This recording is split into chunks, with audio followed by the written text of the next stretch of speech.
नमस्कार छात्रों, सुधीर शर्मा क्लासेस पे आपका स्वागत है। आज हम क्लास 12th की जो एक्सरसाइज है मैट्रिसेस से संबंधित ऑब्जेक्टिव टाइप की क्वेश्चन करेंगे जो आपके कॉम्पिटिटिव एग्जाम की दृष्टि से महत्वपूर्ण होंगे। मैट्रिसेस एक्सरसाइज के मैं सारे सवाल पिछले वीडियो में करवा चुका हूँ, जिसका लिंक आई बटन में आ रहा होगा। आइए पहला प्रश्न शुरू करते हैं। पहला प्रश्न देखते हैं कि माना अवयव ए बराबर है 1 minus 1 minus iota root 3/2 minus 1 plus iota root 3/2 और यहाँ पर है 1। अगर ये ए के बराबर है तो बताइए ए की पावर 100 की वैल्यू क्या होगी। ऑप्शन आपके सामने है, तो हमें बताना है कि इसमें से कौन सही ऑप्शन कौन सा है। ये पूछा गया था केरला प्री इंजीनियरिंग टेस्ट में 2016 के अंदर। ठीक है, तो जैसा आप यहाँ देख पा रहे हैं ये जो वैल्यू है ये इकाई के घनमूल है ना, क्यूब रूट है। तो इसको अगर ये क्यूब रूट है तो इसको हम ऐसे लिख सकते हैं 1 इकाई के जो घनमूल होते हैं वो होता है 1 ओमेगा और ओमेगा स्क्वायर। तो एक ओमेगा और ये ओमेगा स्क्वायर है, तो इसको हम ऐसे लिख सकते हैं। अब मैं a की पावर 100 की वैल्यू निकालनी, तो हम पहले a का स्क्वायर निकालेंगे, यानी इसी को इसी से मल्टीप्लाई करेंगे।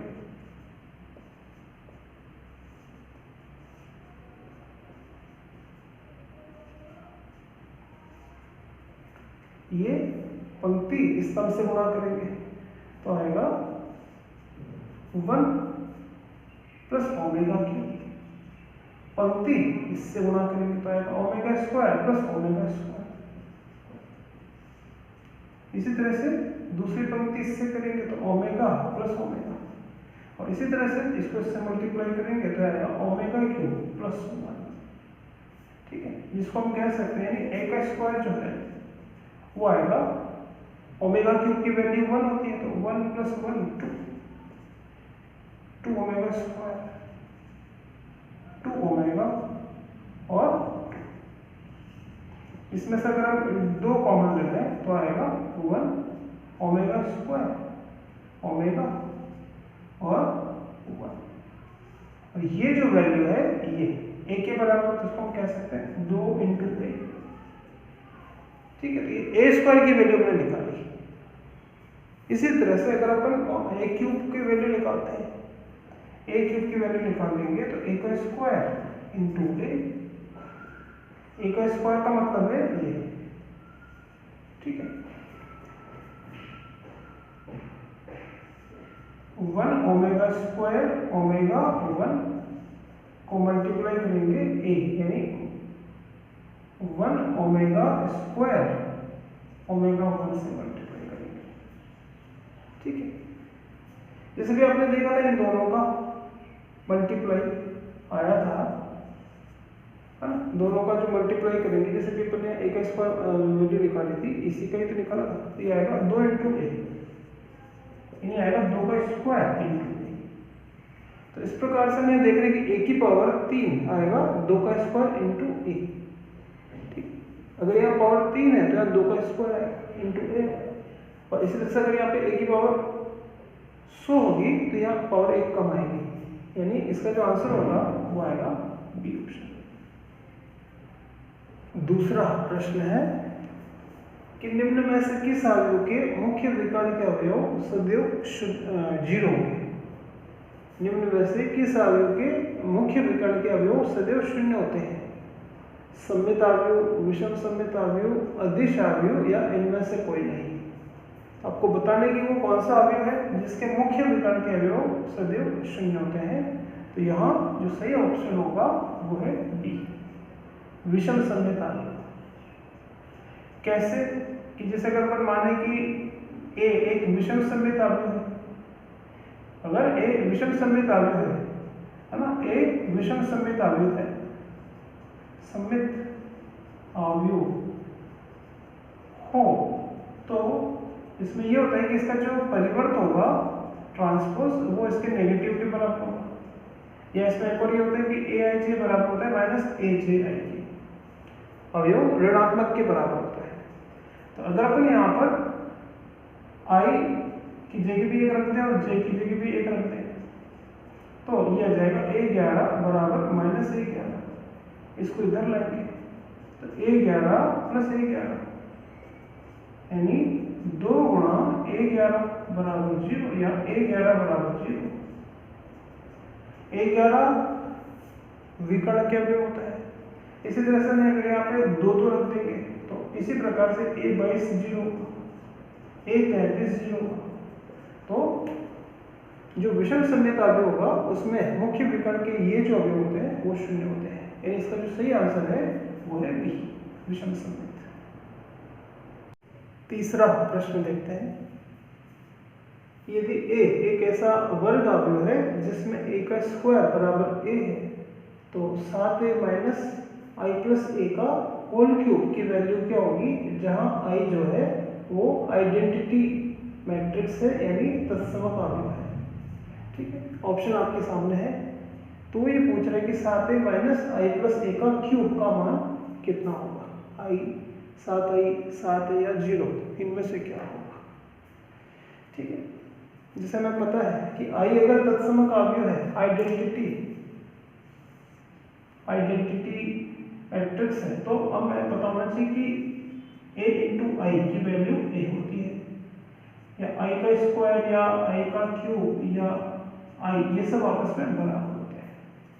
ठीक है, तो यहाँ हमें इसकी वैल्यू निकालना है, इसका प्रसार किया और इंटू आई से कुछ फर्क नहीं पड़ेगा, तो इसकी वैल्यू a स्क्वायर आएगी, यहाँ 3 आएगा, यहाँ पे i क्यूब का मतलब i आएगा।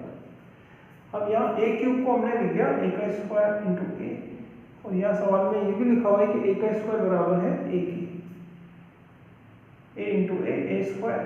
तो इस तरह से इसको सॉल्व करके फिर यहाँ a स्क्वायर आता है, a स्क्वायर की जगह एक बार फिर a रख देंगे, तो ये आएगा 7a माइनस में 7a प्लस में, तो आंसर आएगा इसका i। इसका जो ऑप्शन है वो i, ए वाला ऑप्शन सही है। चौथा प्रश्न देखते हैं। यदि a तथा b समान कोटि के वर्ग अवयव है, स्क्वायर मैट्रिक्स है, और यदि a बराबर a का परिवर्त a का ट्रांसपोज तथा b बराबर है b का परिवर्त b की पावर t, तो आपको बताना है कि a b a का होल परिवर्त की होल पावर t की वैल्यू इनमें से क्या होगी। ठीक है, तो इसके पहले हमें ये परिवर्त का एक गुणधर्म है कि ए बी का परिवर्त बराबर होता है बी का परिवर्त इंटू ए का परिवर्त। ठीक है, तो हमें इसकी वैल्यू बताना है, ये है ए बी ए का परिवर्त हमें बताना है। ठीक, तो इसको अगर अपन इस तरह से लिख दें, इसको एक मान दें, तो इसको इस सूत्र से लिख सकते हैं, तो ये आएगा इस टाइप से, a का परिवर्त और ए बी का परिवर्त, यानी ये इस तरह से होता है। अब यह फिर ये वाला नियम काम में लेंगे, a का परिवर्त और ए बी के परिवर्त को हम कहते हैं b का परिवर्त a का परिवर्त, और यहाँ हम देख रहे हैं कि a की पावर t बराबर a के है, b की पावर t बराबर b के है, तो a की पावर t बराबर a के है, b के है, a के है, तो आंसर आएगा ए बी ए, यानी ऑप्शन जो है इसका बी सही है। पांचवा प्रश्न देखते हैं। यदि a m इंटू n कोटि का अवयव है और b अवयव इस प्रकार से है कि a b t तथा b t a दोनों का ही अस्तित्व है, तो बताइए b की कोटि क्या होगी। ऑप्शन आपके सामने है, तो हल यहाँ देखते हैं कि a की कोटि में दे रखी है m इंटू n, यानी a की कोटि अगर ये है तो इसमें a में पंक्तियां n है और a में स्तंभ n है, और हमें पता होना चाहिए कि अगर a में पंक्ति m है तो a के परिवर्त में स्तंभ भी ये होंगे। इसी तरह से a में स्तंभ अगर ये है तो a के पावर t यानी a के परिवर्त में पंक्तियां भी ये होंगी। अब आगे वो कह रहा है कि a b t का अस्तित्व है, यानी आगे a में स्तंभ बाद में b की पावर t में पंक्तियां बराबर होंगी। अच्छा, a में स्तंभ है ना, a में स्तंभ n है, यानी बी के परिवर्तन में पंक्तियां n होगी या बी में स्तंभ n होंगे। इसी प्रकार से बी टी ए का अस्तित्व है तो आगे वाले में स्तंभ, बाद वाले में पंक्तियां बराबर होगी, और ए में पंक्ति है m और बी के परिवर्तन में स्तंभ तो बी में पंक्ति होगी m। तो इस प्रकार से बी में पंक्ति m और बी में स्तंभ n होंगे। तो बी की जो कोटि आएगी वो होगा m × n, यानी ऑप्शन बी सही है। छठा प्रश्न देखते हैं। यदि अवयव ए 1 2 2 2 1 -2 a 2 b एक ऐसा अवयव है जो समीकरण a × a⁻t बराबर 9i को संतुष्ट करता है तो क्रमित युग्मक ए बी का मान बताइए। यानी यहाँ पर जो a है और जो b है इसका मान आपको बताना है। ऑप्शन ये है, ये जेईई मेंस में पूछा गया था 2015 में। तो हमें ये दिया गया है, a को मल्टीप्लाई करेंगे इसके परिवर्तन से, इसका परिवर्तन निकालना बराबर 9 × i, 9 को अंदर मल्टीप्लाई कर देंगे। अच्छा, यहाँ हमें केवल a और b की वैल्यू निकालना है तो हम यहाँ पे सारा मल्टीप्लाई करने की जगह इस प्रसार में केवल हम a 13 निकालते हैं क्योंकि यहाँ पे a है। तो 13 का मतलब है कि पहली पंक्ति तीसरे स्तंभ से गुणा करेंगे, a के +4 + 2b, और इसका मान इधर a 13 आएगा 0, ये आएगा a + 2b बराबर -4। अब ये जो ऑप्शन है इसमें से ये वाला ऑप्शन इस इक्वेशन को सेटिस्फाई करता है तो डायरेक्ट भी आप आंसर दे सकते हैं, या और आगे अगर अपन बढ़े तो a33 भी निकालते हैं क्योंकि वेरिएबल 2 है तो एक इक्वेशन और हमें चाहिए। a33 यानी तीसरी पंक्ति तीसरे स्तंभ से गुणा करेंगे, a² + 4 + b² और यहाँ 9 है, एक इक्वेशन और बन गई। तो यहाँ से a का मान यहाँ पर रख के सोल्व करेंगे तो यहाँ a का मान आएगा -2 और b का मान आएगा -1, यानी इसका जो ऑप्शन है डी सही है। अगला प्रश्न देखते हैं। यदि अवयव p बराबर है cos π/4 - sin π/4 sin π/4 cos π/4 तथा अवयव x बराबर है 1/√2 1/√2 तो p³ x की वैल्यू इनमें से क्या होगी?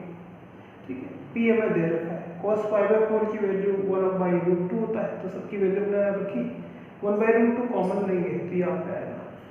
अब p² निकालना है, नहीं इसी को से मल्टीप्लाई करेंगे तो 1/√2 1/√2 और ये मल्टीप्लाई करेंगे तो आएगा। फिर इसमें से 2 कॉमन लेंगे, 1/2 × 2 कैंसिल होकर p² ही आएगा। अब p³ निकालना है तो p² को p से मल्टीप्लाई करेंगे, p² की वैल्यू ये है और p की वैल्यू जो है ये है। 1/√2 कॉमन ले लिया, ठीक है, मल्टीप्लाई करेंगे इनटू x, 1/√2 1/√2 गुणा हो जाएगा तो ये और इनको मल्टीप्लाई करेंगे, इसमें से फिर 2 कॉमन आ गए, यह बचेगा, ये कट जाएगा, -1, -1 और 0 तो ऑप्शन जो है इसका वो सी वाला सही है।